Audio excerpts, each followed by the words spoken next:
Родители – самые близкие родные люди. Они подарили нам жизнь, они любят нас, беспокоятся, заботятся. Но иногда общество сталкивается с проблемами родителей и детей. Недопонимание, конфликты. Они возникают в семьях по разным причинам. Психологи говорят, что пропадает близость между ними, и причина этого кроется в далеком прошлом, когда дитя находится в колыбели. По исследованиям ученых, как пример, формирование характера детей происходит от того, насколько часто мы берем их на руки.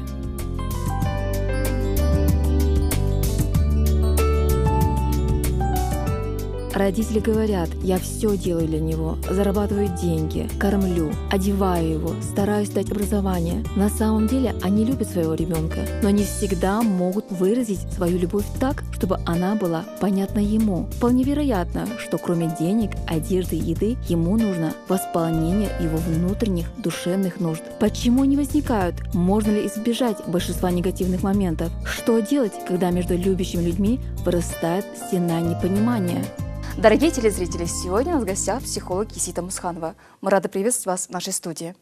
Есита, скажите, пожалуйста, в каком возрасте дети перестают понимать своих родителей и почему это происходит? Ну что может быть трагичнее того, когда близкие люди вдруг в какой-то момент перестают понимать друг друга, отдаляются, дистанцируются друг от друга. Особенно ярко и остро это проявляется в подростковый период. Это связано с тем, что подростковый период – это сложный период на этапе взросления ребенка.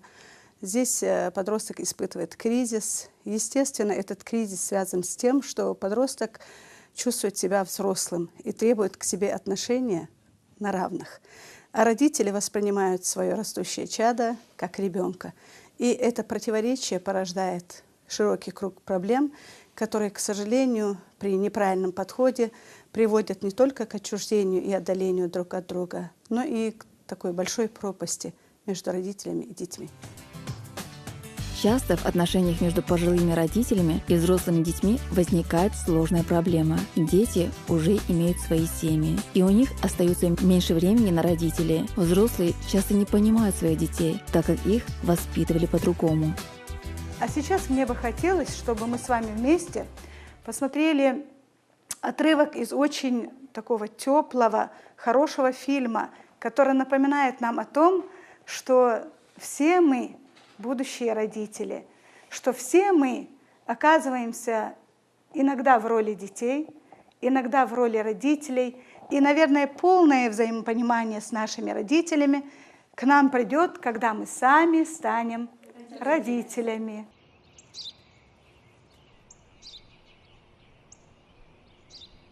Что это? Это воробей, папа. Это воробей. Воробей!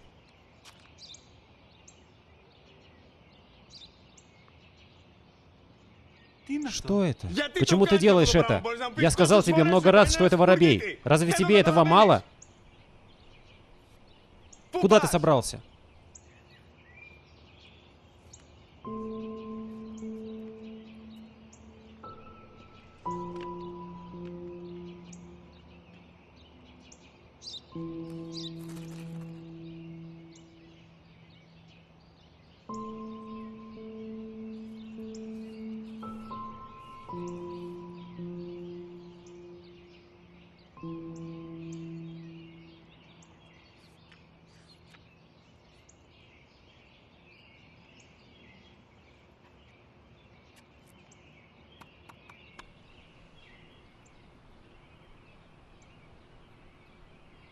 Вслух.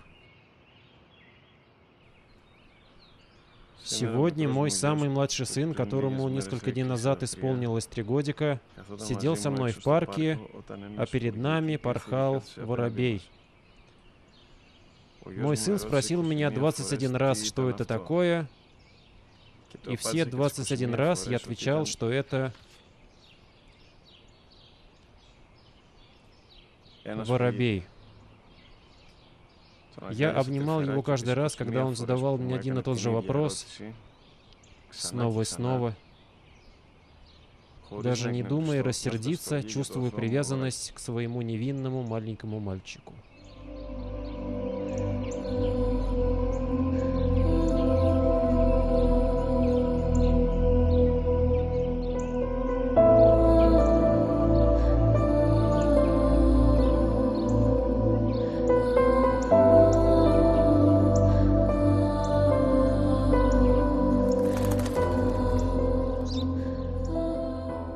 Какие эмоции вызывает такой сюжет? Пожалуйста.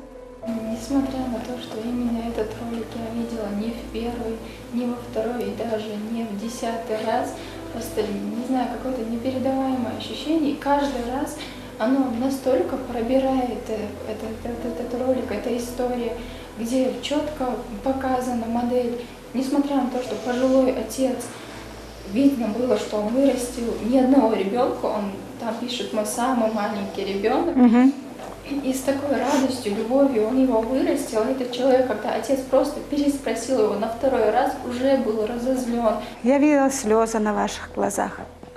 Я видела, как вы переживали, как вы сочувствовали в данный момент родителю. Это не означает, что мы не любим наших родителей. Безусловно, каждый из вас любит своих родителей. Безусловно, вы являетесь очень хорошими детьми.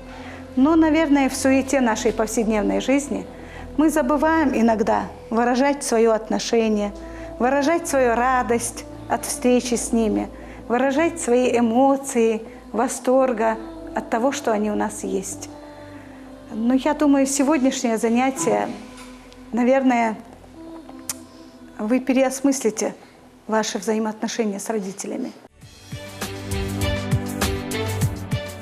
Конечно, пожилые родители в любом случае должны получать заботу и внимание от своих детей. Будьте с ними более терпеливыми. Нужно изменить свое отношение к ним и нужно знать, как с ними себя вести. Между старшим поколением и младшим какие-то 20 лет, за которые ничего такого решительно нового не произошло, то сейчас каждый год столько всего нового приносит, то есть жизнь, она очень динамична.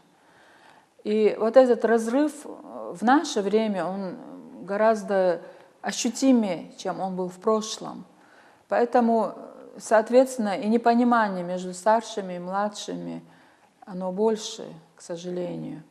Чем будут подкрепляться эти семейные ценности? Ведь мы наблюдаем недалеко от нас в Европе и так далее, что культ старшего, он уже там не работает. И к чему это приводит?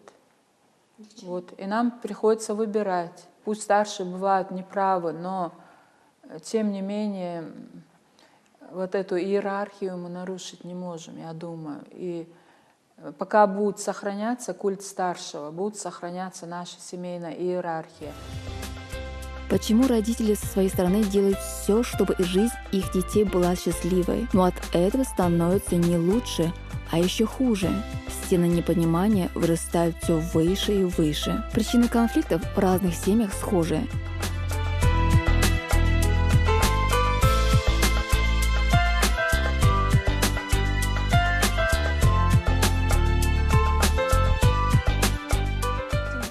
Студенты педагогического института подготовили миниатюру на тему семейного конфликта.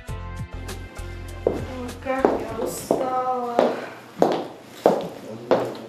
Привет, мам. Привет. Мам, а я хочу новые туфли. Дочка, я целый день работаю, у меня голова болит. Пойдем в магазин. Я кофту хочу новую.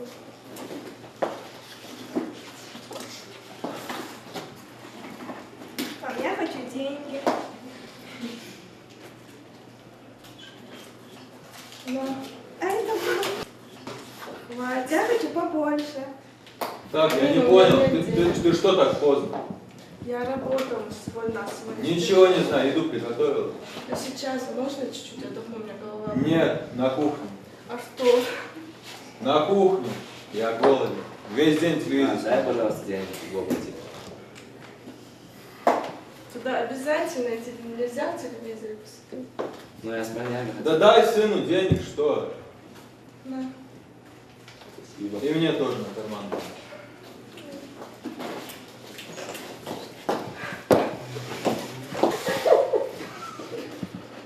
Чё плачешь? Артур, может, уже найдешь себе работу? Мне надоело каждый день работать с утра до вечера. Детей надо поднимать на ноги. Мне все надоело уже. А я что, по-твоему, делаю? Ты целый день лежишь дома. Когда ты на работе, я с детьми сижу дома. Они уже взрослые, не надо с ними сидеть. Да, ты чё тебя Да, так просто спокойно. с мамой? Заслужила. Почему заслужила? Она целый день работает, ты дома сидишь, ничего не делаешь. Не твое дело. Ну что ж, давайте поблагодарим наших актеров. Спасибо, ребята. Присоединяйтесь к нам. Мы сейчас наблюдали весьма распространенную, к сожалению, ситуацию. И вот, пожалуйста, теперь каждый свое мнение. Какие чувства, какие эмоции вы пережили, наблюдая вот за таким действом? Пожалуйста. По этой ситуации видно, что хоть и, допустим, отец и сидит дома с детьми, и тем не менее по миниатюре, которая была показана, не было похоже, что он занимался их воспитанием, потому что изначально, как уже было сказано, поведение детей было несколько неприятным и обидным, действительно. Во-вторых, когда произошла такая некая ссора и разлад в семье, допустим, девочка, понятное дело, подошла к маме, утешила, а мальчик как-то тоже на отца стал свое недовольство выражать, хотя мог бы, не знаю, то же самое утешить маму, но при этом так вербально не, скажем, не озвучивая своего недовольства по отношению к отцу. Даже по нашему менталитету это как-то не свойственно, чтобы маленький сын выражал свое недовольство отцу прямо в лицо. Так как было несколько смущало. Спасибо. Сейчас довольно распространена проблема во многих семьях, когда родители пытаются управлять жизнью своих детей, контролируют их поступки. Этим они хотят добиться того, чего не достигли сами в жизни, говорят психологи. Специалисты говорят, нельзя лишать ребенка права выбора. Вы лишаете его возможности быть по-настоящему счастливым. А также в большинстве случаев дети злятся, что родители ими манипулируют. Как вы думаете, с чем связано непонимание родителями собственных детей или детьми позицию, которую занимают родители? Так как я единственный ребенок в семье, много внимания уделяют мне. И это в плане личных отношений. Так? Мои родители всегда боятся, что я сделаю неправильный выбор. Допустим, это касается молодых людей. Но я бы хотела, чтобы они во мне не сомневались, так как я знаю, что хорошо, что плохо, как и любой адекватный человек. И хотелось бы, чтобы они были во мне уверены. Да. Спасибо, Иман. То есть Иман нуждается в большем доверии. Конечно, ей доверяют родители, но тем не менее они, как все родители, опасаются за ее будущее. Родители многое знают лучше, чем свои дети. И если бы дети всегда слушали родителей, то многих ошибок удалось бы избежать. Если вы почувствуете напряженность в отношениях, то не стесняйтесь обратиться к специалистам за психологической помощью в таких ситуациях. Человек никогда не должен забывать, с каким трудом родители его воспитали, сколько боли и неудобств они пережили, и сколько сил, душевной энергии и нервов на него потратили. В Священном Коране многочисленные аяты говорят о почитании родителей, совершении по отношению к ним добрых деяний, исполнять долг перед родителями, быть учтивыми, добрыми и великодушными — великая обязанность каждого мусульманина. Отношения между родителями и детьми должны складываться на основе богобоязненности. То есть родители должны показывать на своем примере, как они относятся к своему Создателю, прежде всего, потом к своим родителям и вообще к обществу. И ребенок в такой среде воспитывается, я думаю, правильно, и у него складываются правильные отношения со своими родителями. Пророк, саллаллаху алейхи ва саллям, в своем хадисе сказал: «Да смилуется Аллах над родителем, который помог своему ребенку хорошо к нему относиться», то есть относиться хорошо к родителю. Помочь родителю именно может воспитанием. Воспитание у нас начинается прежде всего с поведения самих родителей. Младшие не имеют права нарушать вот эту устоявшуюся, вот этот устоявшийся принцип подчинения, послушания младших старшим. Потому что тут работает традиция, а на традиции держится этнос. Когда нет традиции, нет этноса, нет культуры этноса. Хоть и говорят, чеченцам быть трудно, соблюдать чеченский этикет трудно, но тем не менее Если все этот гилк соблюдают, наоборот, он упрощает нашу жизнь. Легче жить, когда все эти нормы наши нравственные соблюдаются, и родителям легче, когда и дети соблюдают эти нравственные принципы. В семье гиллак — это такая же дисциплина, такой же низам, как в коллективе дисциплина. Поэтому я думаю, лучше его соблюдать. И это будет выгоднее и самим родителям, и детям. Мы всегда требуем от мамы и папы больше, чем они могут нам дать. Больше любви, защиты, ума, оригинальности. А ведь каким бы они ни были, других у нас никогда не будет. Какая бы ситуация ни произошла, всегда именно дети идут к родителям, а не наоборот. Это беспрекословный закон психологии. И не для того, чтобы простить нанесенную обиду, но чтобы попросить прощения, потому что родители всегда выше нас, потому что они дали нам жизнь. И какие бы действия ни предпринимали, они всегда хотят для нас только лучшего. Как должны вести себя родители в сложный период? Ваши рекомендации? Но в первую очередь родители должны, безусловно, принимать своего ребенка. Я тебя люблю не потому, что ты красивый, умный, а потому, что ты есть у меня. Ты — дар Божий. Затем очень важно, чтобы родители интересовались, с кем общаются дети. Так как в подростковый период для подростка ведущей деятельностью становится общение со сверстниками, то не нужно родителям стараться обеспечивать своего ребенка хорошими друзьями. Если даже это плохие друзья, на их взгляд, нужно интересоваться жизнью подростка, нужно интересоваться его друзьями, приглашать их домой, беседовать с ними. То есть быть в гуще событий и в гуще той жизни, которую проживает подросток. Затем очень важно, на мой взгляд, ограничивать свободное время подростка. Как известно, 40 часов в месяц – это норма. От 60 до 70 часов – это фактор риска. А более 120 часов свободного времени в месяц – это уже асоциальное поведение. Поэтому можно занять какой-либо деятельностью подростка. Было бы здорово, если бы подросток мог где-то подзарабатывать, работать временно. Ведь физическая усталость и экономическая независимость очень благотворно влияют на подростка. Затем очень важный такой аспект, на котором мне бы хотелось более детально остановиться, это воспитание, которое происходит в семье.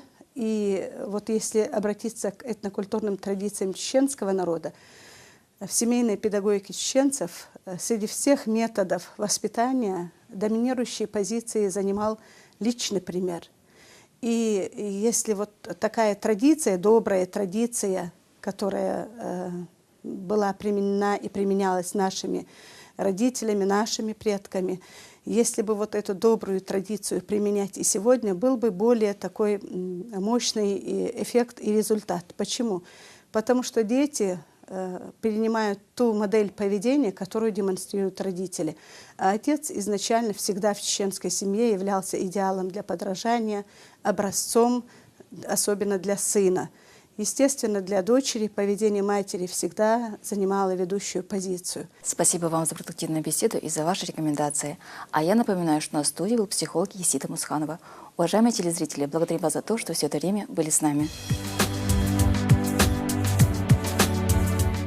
У каждого свой жизненный путь, и пройти его мы должны самостоятельно, так, чтобы, оглянувшись на прожитое, забыть все конфликты, ссоры и обиды и понять, что всего достигли, что было возможно. Давайте научимся слышать и понимать друг друга. Найти компромисс – это так просто и сложно одновременно. А если его найти, то не будет слез, истерик, ссор, недопонимания, и все останутся довольны и счастливы.